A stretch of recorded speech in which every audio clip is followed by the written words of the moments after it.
Okay. And so I just wanted to say that I don't see Harry as an enemy, even though I think the show's kind of painting him that way. So then in the next scene, it's after they've had their relations, because she's getting dressed and he's getting dressed. And he picks up and he looks at his phone, and he's talking to his wife on the phone. And he tells his wife that he's going to meet her there. That he'll meet her there. And of course, we don't know what this is until he arrives at the school. And then you see his wife, and his son is already there, and his son has a bruise on his cheek, and the coach is there, and the coach tells him, we have a 0 tolerance of fighting on this team. And so basically both of the kids are going to be removed from the team because of this fight. Yeah, well, his son ran up behind the other kid and jumped him, basically. Yeah. So that automatically right there can disqualify him from the team. But having the other kid get kicked off the team... You don't think that's fair? No, I don't think that's fair. Yeah. I mean, if somebody jumped you, what are you supposed to do? If Harry's son is missing the shots, then, he's not going to pass to a kid who can't make the shot if, the team's doing well. And, or at all, But, which, legitimizes what he said, which means that Harry's son had no grounds for jumping this other kid. He should have been like, well, yeah, I guess, I am kind of a lousy shot, if I'm honest with myself. But he didn't want to be honest with himself. He was like, what the hell? How dare you say that? I'm going to punch you in the face, and the nose, and the eye, or whatever. So this kid's got a bloody face, and for making a wise decision in the team, he is now getting kicked off the team, even though he was thinking about what's best for the team. Of course, he probably didn't think the kid was going to jump him. Yeah. But I think one of the big problems with schools in bullying is that they punish the victim. And to see that in this movie, in this day and age, either tells me the writers are severely out of date with schools and their rules, or that school rules are still viciously out of date in punishing the victims of bullying. I think it's the same thing. Where they both get in trouble. I know, but that whole bully awareness campaign, I thought was going to do away with the victims of bullying being punished along with the bullies. I don't know that was true. I think that campaign was an attempt to try to decrease bullying completely. But it increased it. And so now, not keep victims based from on the being show, punished. It looks to me like schools are still punishing their victims. Because when I was in school, if a kid out of nowhere punched me in the face, him and I would both have to spend detention sitting next to each other writing an essay on why we shouldn't beat up people. Which is stupid for the victim to have to do. Plus he has to sit there right next to the guy who punched him. You know what happened during detention? He punched me again. This kid could not get within 10 feet of me without wanting to punch me. Mm-hmm. And I was a very nice, very agreeable, very mature kid. I was not the kind of kid who asked for trouble. Trouble just found me. Yeah. Well, getting back to this scene, Harry tries to see if there's a way that his son can get another chance. But the coach just refuses. It's not going to happen. So he just says, okay, let's go. He tells his wife that he wants to take the son home himself. And his wife goes off in her own car. And this is when he has a chance to talk to his son. And, it doesn't seem like he's upset. The kid was saying, like, that he wanted to stand up for himself, and he's sorry about it. And then Harry says, I know I'm not always the best example, but you should think before you act. It's something both of us can work on. And I really like that too, because it shows that this isn't like a horrible character or anything. This is a person who, may have made some poor choices, but he's seeing that, he's owning up to that. So yeah. I really like that scene. Yeah, and that line from him is, I think, sort of him acknowledging his own flaws as a person. Yeah. Because it's like, yeah, those hippies are crazy, but he's got a flaw that's bad enough that's putting him in court. And someone with a good sense on their shoulders ought to be able to talk or work themselves out of being in court, or having to get arrested or have the cops called on them. But, I think he's realizing this whole thing about the slap is sort of making him aware of his flaws, and how he's realizing that he's starting to impress those flaws on his son through this incident, and so he's making efforts to correct that, which I think is a very exemplary thing, because I think a lot of guys like him would look at the situation and think, man, there's nothing wrong with me. I didn't do anything wrong. Yeah, and there's nothing wrong with my son. My son did, what I thought was best or whatever, but it's sort of like, there's something wrong with this team, or there's something wrong with this school. Right. A father of his type would have externalized it instead of internalizing it. Yeah. Yeah. So, in the next scene,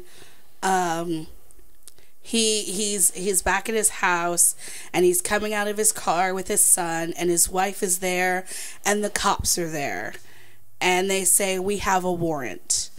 And Harry tells his wife to, contact the lawyer, tell them to come to the courthouse. The police are, I would say they're still neutral. They're saying, I'm sorry, we have to cuff you. It is what it is. So we know these hippies are crazy, but we don't want to get sued by this crazy lady. Yeah, so we're just doing our job. Apparently she takes people to court really easily over the slightest thing. And so he turns around, he lets them arrest him. He's very cooperative, and he tells his wife that he's sorry. He knows that he has done something to make this happen, and he's sorry for that. And he goes into the car with the police, and then he talks to the police, and he says, I wanted to be a cop once. And the cop says, everybody did, but you might not pass the psychological. Oh, so there is some little prejudgment there too. Yeah. And then he says, I should probably be quiet. And then he doesn't say anything else. Well, if you got cops assuming he's crazy, I guess. It's like anything you can will be used against you in the court of law. Well, anything you say can and will be used against you. I do have my diagnosis of Harry, which I will go over at the end of this review. So, but I do wonder if he would have passed the psychological test. Mm-hmm. If somebody can get so angry, that they slap a kid, maybe you don't want to put a gun in their hand, or I don't know. I don't know. I think he's the kind of guy who's not afraid to use violence in violent situations, and I don't know. I also think that his anger's in part due to his age. You got to see that anger like this usually builds up over years and years. And I think, maybe if he was 20, he probably wasn't nearly as angry and probably would have been a good cop. That's the way I see it. Yeah, I don't know. Okay, so in the next scene, Hector is listening to jazz. Like he listens to jazz all the time. Horrible jazz, not good jazz, but like me. And he's Just like lame, comatose jazz. With the headphones on.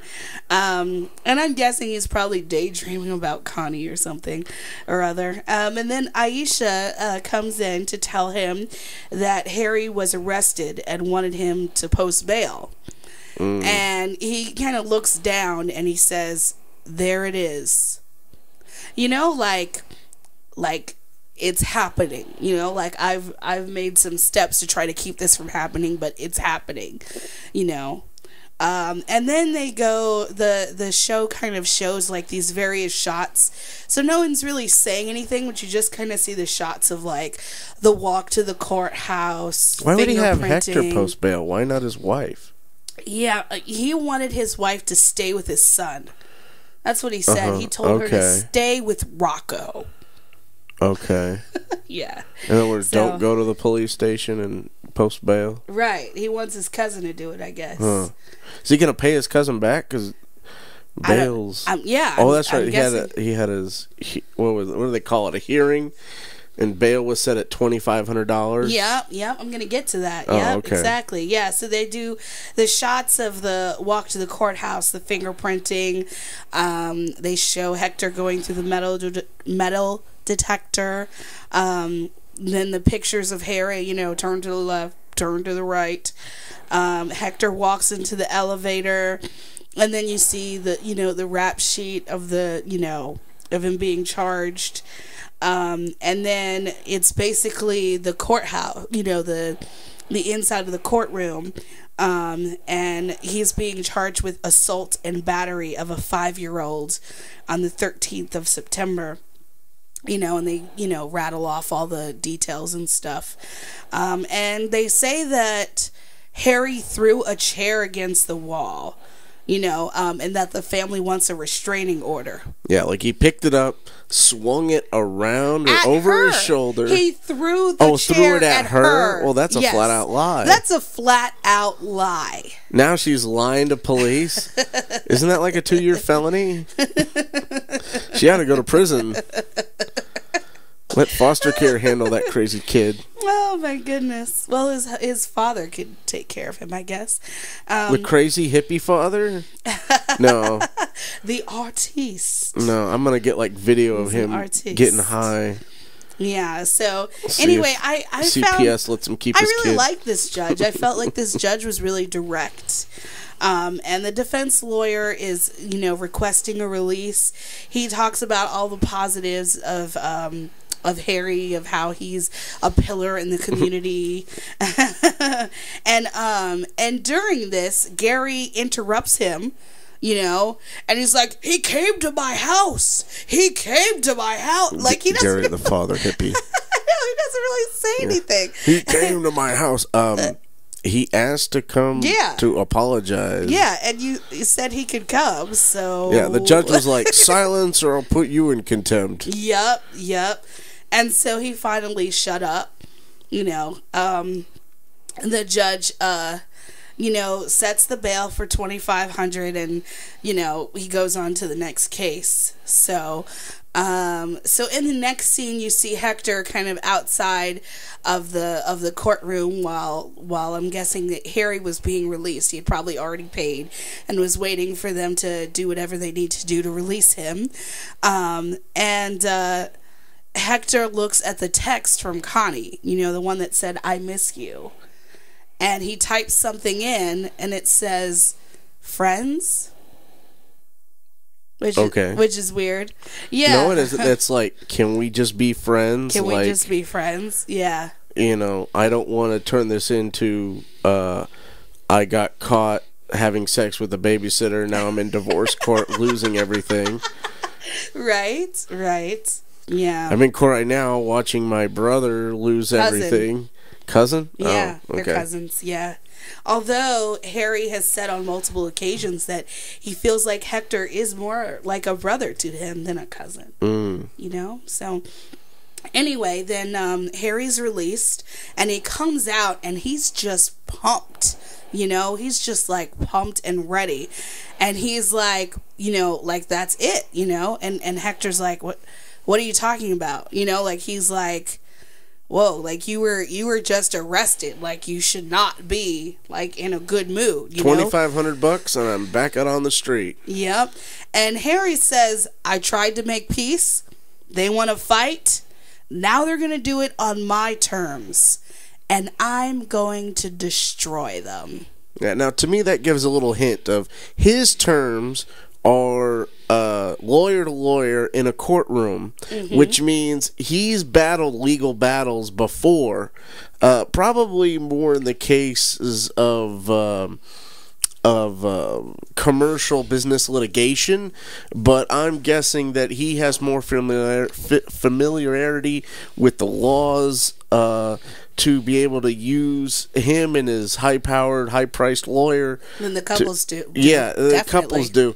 And the fact that the couple doesn't have a lot of evidence, all they have is emotional trauma, emotional testimony, possibly some eyewitnesses, and so they may not win the case. And to me, there isn't much of a case to win. So, especially from Harry's point of view, they're like, there's no case here. There's nothing, this will be nothing. So he feels like I'm going to squish them like the hippie bug they are. And I mean, the most they could get and so, is I'm payment pumped for too. that destroyed chair, which was like what, $5? So are you kidding me? I could get a chair like that for 25 cents at a garage sale. 25 cents. Yeah. Here's your quarter. Leave me alone. Yeah, exactly. How much is that chair? 2 bits? There you go. There you go. Move on. Yeah. So anyway, in the next scene, and this is the final scene, and the narrator speaks throughout this whole scene for Harry. And they talk about how he has a calmness, like he feels calm, like more calm than he has felt for days. And that the confusion was gone.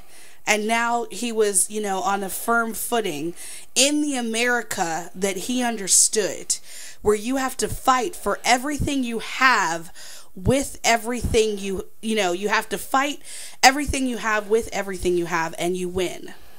And he pours himself a drink, which I don't know, it might have been scotch or something. And he goes to his son's room and he's sipping on it, as the narrator talks about how Harry sees, like people are in roles. And he's a warrior, but some people aren't meant to be warriors. Some people are saints or philosophers. And as a warrior, it's his role to protect them. That's right, he was sipping scotch. Yeah. And he said that, the narrator says that Harry would do everything to protect his son until his last dying breath. I believe the narrator said, and as he stood there sipping his scotch and watching his son sleep, he vowed with his very life to protect his family, or to do whatever it takes to protect his son and wife. And I could see his role as a warrior in today's world even, but it also made me wonder, what did he think his son's role was going to be? Because his son had tried to be a warrior and had used... The thing about being a warrior is you have to know when to use fists and when to use words. And his son used fists when he probably should have used words. But Harry as a father did that too. But Harry knows he's supposed to be a warrior. But does he look at his son and think, my son's not really a warrior? Maybe my son's a philosopher. Yeah. I don't know. I thought that's where they were leading that conversation, that narration to begin with, but then by the end I'm like, no, he's not saying that. Although, warriors' role are supposed to protect the non-warriors. So maybe he's thinking, my family members have roles that are a non-warrior, and I'm the warrior of the family. That's my role. Yeah. I think he definitely sees Hector as the saint, okay, as the good person in the family. But how do you think he sees his son?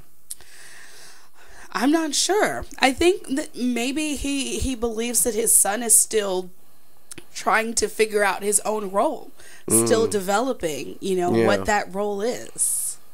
But he also said, like, there are pivotal moments in our lives that sort of help us define that where the world tells us the kind of person we're supposed to be. Do you remember lines along those lines? I don't remember that. I don't know what you're talking about. Okay, I thought I heard that in this show. Maybe it was a different show. He did say that you have to decide what kind of person you're going to be. He did say that, but okay, nothing specific to what you had mentioned that comes to mind. So I'd have to say that I love this episode.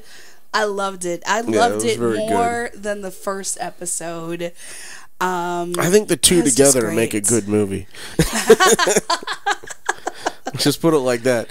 Although it sort of leaves an open end. Like, is this the end? Are they gonna carry this further into court? You know, is the DA gonna fall through with the prosecution on actually, you know, how do I put this? Signing away with the charges of the slap and actually, well, no, wait, did the judge say it would actually go to trial? Because usually that's determined in the hearing.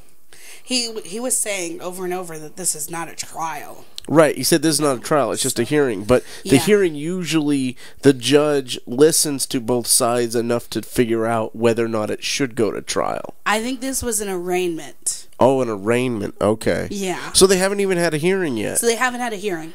No. Okay. So, but I mean, the charges are there, and you know, the judge did tell him, like, you're not going to go to Rio or anything, you know. So that's why he's going to Greece. I think that's why, like, they've released him, because you know it's not like he has like a mile-long rap sheet or anything. He's already got plane tickets. No.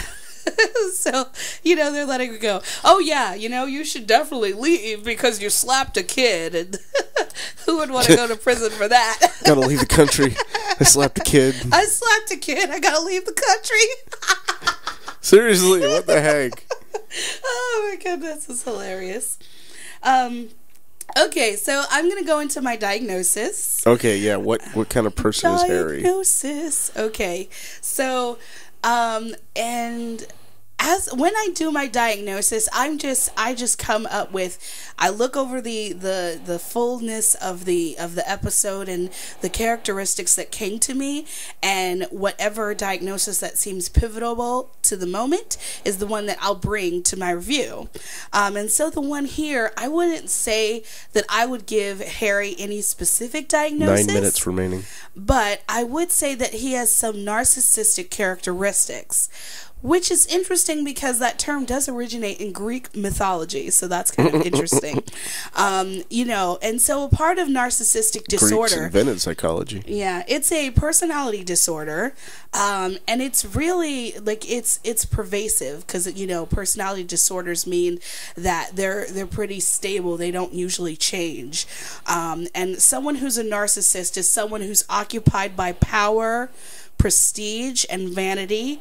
They can have an impaired empathy, a grandiosity, which kind of means like, I'm invisible. I mean, not invisible, invincible, or like I'm better than other people.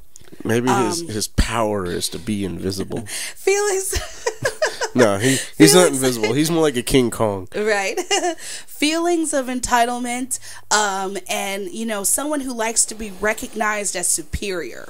Well, he's a pillar of the community. Of course he's entitled. So there were very many, like, really, like, a lot of many parts of this episode, especially in the beginning when you see him, you know, exercising and going into that pool of ice, and, you know, talking when he's in the place where he works at his company. He's just like a beast, you know, and it's just like, I am command of everything, like I am good, you know, like or rather, not that I'm good, but like I'm powerful. I'm better than other people. He runs a car dealership. Granted, it is a car dealership of rare and expensive vehicles, and you're sort of off-colored ones, like an '83 Porsche 911. Which doesn't make any sense. That's like saying, I want a '63 Beetle. It's like, okay, I guess. Yeah. Yeah, so I'd say I don't know that I would say that Harry has narcissistic personality disorder, but I would say that he has some narcissistic characteristics. So yeah, definitely. Okay, on to the best moment. Narcissist, doesn't that mean like unsympathetic? Well, I was describing that, you know, it's the power, the prestige, the vanity, and impaired empathy. That's someone who doesn't really care a lot about other people.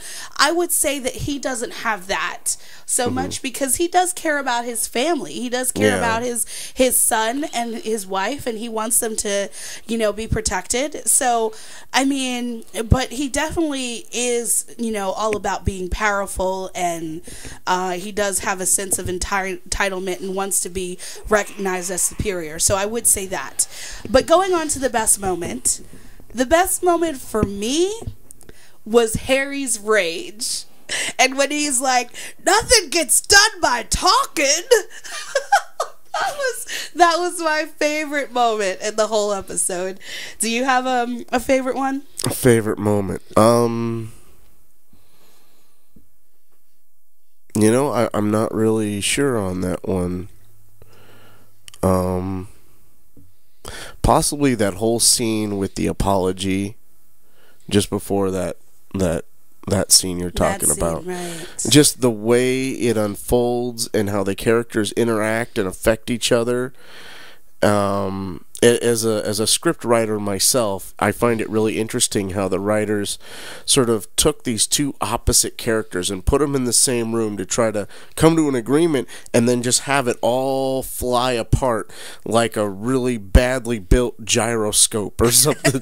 Just like everything's turning and you think, okay, it's working, and things start turning faster and faster until parts start flying off in all directions and everything goes haywire, and you're like, oh shit. So yeah, I think that was really cool. All right, and then the worst moment for me is when Harry sleeps with that employee. Like, oh man, see, I don't remember that scene. Did I step out of the room for a moment? You were watching. I was pointing it out, and I think you were surprised. I don't remember that scene at all. Yeah, but do you have a worst moment? I guess it would have to be that scene which I don't remember, because that just sounds awful. Yeah, it's pretty awful. And then my rating for the episode, I give this a 10 out of 10. If I had any doubts that this show was, you know, not as in the show, and it really took away a lot of the mystery that the two first episodes really had. And a lot of shows would have tried to suspend that mystery or to keep it going in order to make the show more interesting. But because the show gave a lot of that up, it did make for a really good episode. But I think it also means that the show only can go downhill from here. I think it's going to get better. I think it's peaked. I have seen the third episode. At the second episode? Okay, but no spoilers. No spoilers on the third episode. What? Okay? This is only for second episode. So we might have viewers who have not seen the third one. So I don't want us to talk about the third one until the review. That is so frustrating. All right. Well, we are just about out of time. Yeah, we are. And thank you so much for listening. If you have any comments or you want to send an email, I'm at creationsbyTennille@gmail.com. Like, subscribe, send me comments. Tell your friends. Yeah, tell your friends. If you're interested in the show and you want to hear more, just stay tuned because there will be more. Thank you so much. Goodbye.